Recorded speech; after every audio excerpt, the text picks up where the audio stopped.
دینی مدارس زندہ باد، میرے مدارس زندہ باد، دینی مدارس زندہ باد، میرے مدارس زندہ باد۔ میں آپ کو خود اپنا تجربہ بتاتا ہوں کہ سن 1978 میں، یعنی آج سے تقریباً 38 سال پہلے مجھے سب سے پہلے امریکہ جانے کا اتفاق ہوا۔ اس وقت سن 1978 میں سب سے پہلے میں امریکہ گیا تھا اور ایک مسلمان تنظیم کی دعوت پر گیا تھا۔ مسلمان تنظیم کا اس وقت بہت سی مسلمان تنظیموں کا ایک وفاق تھا جس نے ہمیں دعوت دی تھی۔ تو جب میں اس تنظیم میں پہنچا اور اس کا سالانہ کنونشن تھا، اس میں حاضری ہوئی، تو سب سے پہلے تو میں یہ دیکھ کر حیران رہ گیا کہ جب شام کو دعوت کا اہتمام کیا گیا تو اس میں کہیں دور دور حاضرین کے اندر اسلام اور دین کا کوئی شائبہ نظر نہیں آتا تھا۔ خواتین اور نوجوان لڑکیاں وہ مردوں کے ساتھ اور نیم برہنہ لباس میں بیٹھی ہوئی تھی، اور پھر اعلان یہ کیا گیا کہ اگر کسی کو حلال کو کھانا کھانا ہو تو مچھلی استعمال کریں، جس کا مطلب یہ تھا کہ کھانے میں حلال کا بھی کوئی فکر نہیں تھی۔ وہاں بیٹھنا مشکل ہو گیا، ہم لوگ کہیں الگ چلے گئے۔ اس کے بعد معلوم ہوا کہ ایک رقص و سرود کی زبردست محفل منعقد ہوئی۔ ایک بوٹنگ کا پروگرام تھا، اس بوٹنگ کے پروگرام میں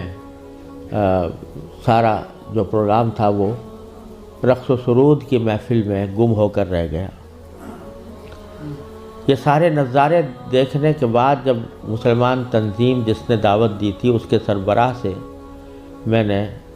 شکوہ کیا کہ بھائی آپ نے یہ مسلمان تنظیم ہے اور اس میں کہیں دور دور بھی کوئی شائبہ دین کا نظر نہیں آتا، تو آپ کیا کرتے ہیں، کس وجہ سے آپ نے یہ اجتماع منعقد کیا ہے؟ تو وہ لبنانی تھے وہ صاحب جن سے میں نے یہ شکوہ کیا، تو اس کے جواب میں ان کی آنکھوں میں آنسو آنے لگے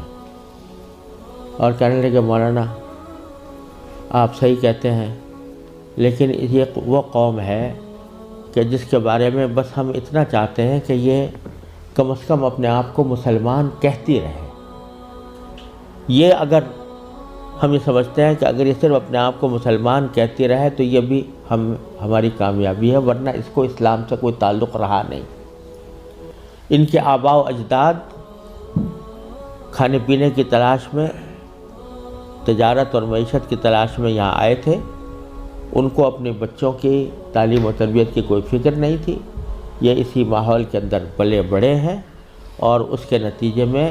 ان کو دور دور بھی کہیں ان کے اندر کوئی شائبہ دین کا نظر نہیں آتا۔ ہمارا کام صرف یہ ہے کہ ان کو اس بات پر جمع کر لیں کہ بھئی تم مسلمان ہو، اپنے آپ کو مسلمان کہتے رہو، ورنہ اسلام کی کوئی چیز ان کے اندر باقی نہیں رہی۔ یہ منظر میں نے سن 1978 میں اپنی آنکھوں سے دیکھا، اور یہ عبرت ہوئی کہ اگر مسلمانوں نے اپنے بچوں کو، اپنی نسلوں کو صحیح تعلیم و تربیت دینے کی طرف توجہ نہ دی تو اللہ بچائے یہ اس بات کی کا اندیشہ ہے کہ اللہ بچائے جو آنے والی نسلیں ہیں وہ اللہ بچائے مرتد نہ ہو جائیں، اور اگر خدا نہ کرے ہماری اس بے توجہی اور غفلت کی وجہ سے ایسا ہوا کہ ہماری نئی نسلیں گمراہ ہوئیں، غلط راستے پر گئیں، تو اس کا وبال ہمارے اوپر ہو، کیونکہ قرآن کریم کا ارشاد یہ ہے کہ ایھا الذین آمنوا قوا انفسکم واہلیکم نارا۔ جہنم سے بچانا صرف انسان کے لیے اپنا فرض نہیں ہے کہ وہ خود اپنے آپ کو بچائے، بلکہ اپنے گھر والوں کو بچانا بھی اس کی اپنی ذمہ داری۔ اور یہ بڑے شرم کی بات ہوگی کہ ہمارے آباء و اجداد نے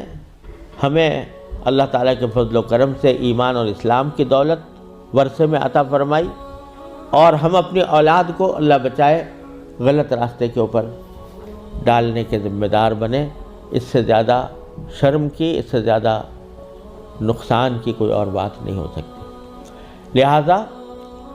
یہ مسئلہ جس اہمیت کے ساتھ توجہ کا محتاج ہے،